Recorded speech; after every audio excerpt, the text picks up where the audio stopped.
सुप्रभात बच्चों। बेटा आज अध्याय नंबर 3। आज कहानी पढ़ेंगे हम चुन्नू के पापा। तो चलिए शुरू करते हैं। कहानी का आनंद लेते हैं कि चुन्नू के पापा कैसे थे और क्या क्या करते थे। चुन्नू के पापा हाथ में रोटी लिए घर के दरवाजे पर खड़े हो जाते हैं और कुत्तों को बुला बुला कर रोटी के टुकड़े डालते हैं। गली भर में वही एक ऐसे आदमी है जो खाली समय को भिन्न भिन्न कार्यों में लगाते हैं। एक मिनट भी ऐसा नहीं जाने देते जिसका सदुपयोग न कर पाते हों। कुत्ते आने लगते हैं और वे उनके आगे रोटी के टुकड़े तोड़ तोड़ कर बड़े प्रेम से डालने लगते हैं। एक दिन सिर में बड़ा घाव लगा एक कुत्ता रोटी खाते हुए अन्य कुत्तों के पीछे खड़ा था। वह बार बार घाव को मक्खियों से बचाने के लिए सिर हिलाता, परंतु अन्य कुत्तों के डर से आगे न आता। चुन्नू के पापा घर में के मुख्य द्वार के समीप ही दवा की शीशी रखते थे, जो फर्श धोते समय पानी की में मिलाई जाती है। इसका उपयोग वे ऐसे समय में भी कर देते थे जब कोई घाव वाला पशु देखते थे।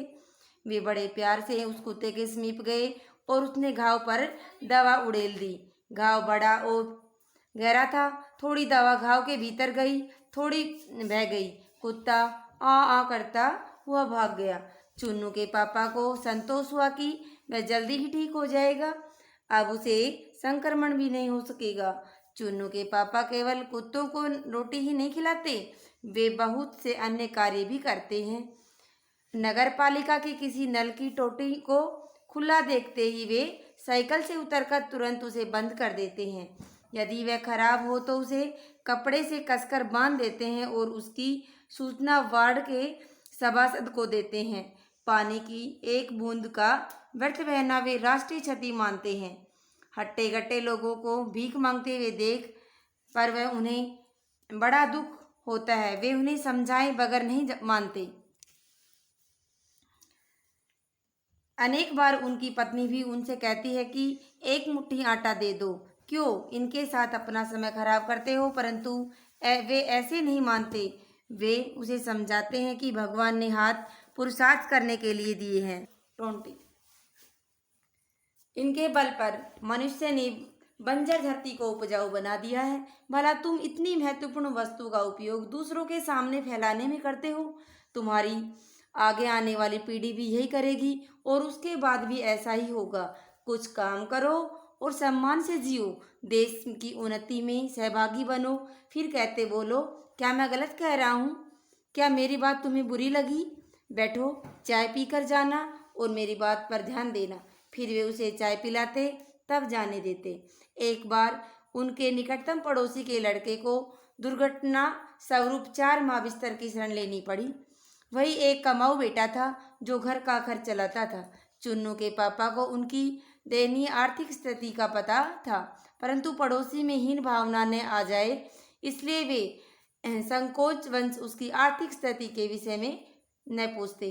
उनके घर आते जाते और सबको ऐसे कठिन समय का दृढ़ता से सामना करने के लिए प्रेरित करते। एक दिन चुन्नू के घर में आटा समाप्त हो गया। चुन्नू के पापा आटा लेने गए। जब वे आटा ला रहे थे कि उन्हें पड़ोसी का ख्याल आ गया। उन्होंने साइकिल से आटे का कनस्तर उतारा और पड़ोसिन को आवाज़ दी। वे आई तो बोले, बताओ इसे कहाँ रखवाना है। पड़ोसिन कुछ समझ न पाई, परंतु वे कनस्तर उनके रसोई घर में रखाए और बोले, जब फुर्सत मिले खाली कनस्तर लौटा देना। इससे आगे न कुछ पूछना और न बताना। आवाक पड़ोसन होने जाते हुए देखती रही। वे पुनः बाजार गए और अपने लिए थैले में थोड़ा आटा लेकर लौटे। चुन्नू के पापा कहते हैं कि वे घर में रहकर घर के प्रति दायित्व का निर्वहन करते हैं, परंतु समाज में रहकर सामाजिक दायित्वों का निर्वहन करना भी उतना ही आवश्यक है।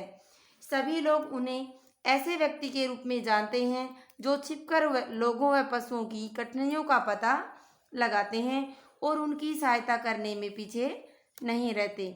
इसके बदले उन्हें कुछ नहीं चाहिए, बस उनका दिल ही ऐसा है। क्या आपको अच्छे लगे चुन्नू के पापा?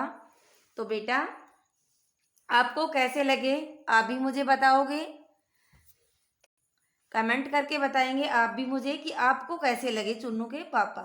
और इस कहानी से हमें क्या शिक्षा मिली, हमें शिक्षा मिली कि हमें भी चुन्नू के पापा की तरह दयावान होना चाहिए। पशु पक्षियों के प्रति भी दया कर रखनी चाहिए और मनुष्य के प्रति भी उतना ही हमारा कर्तव्य बनता है।